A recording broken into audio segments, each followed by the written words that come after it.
کیا عمران خان تحریک انصاف کے چیئرمین نہیں رہیں گے؟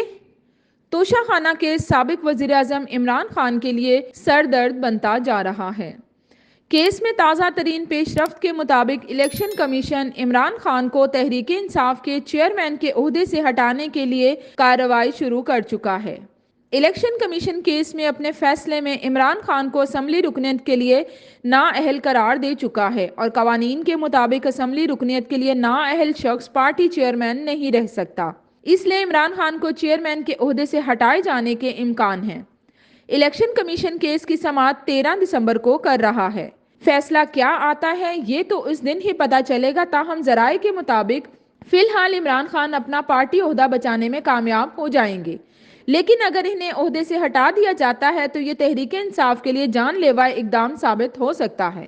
تحریک انصاف کو نہ صرف نیا چیئرمین منتخب کرنا ہوگا بلکہ الیکشن کمپین کے لیے بھی متبادل سوچنا ہوگا، کیونکہ چیئرمین کے عہدے سے ہٹائے جانے کے بعد انہیں کمپین کرنے سے بھی روک دیا جائے گا۔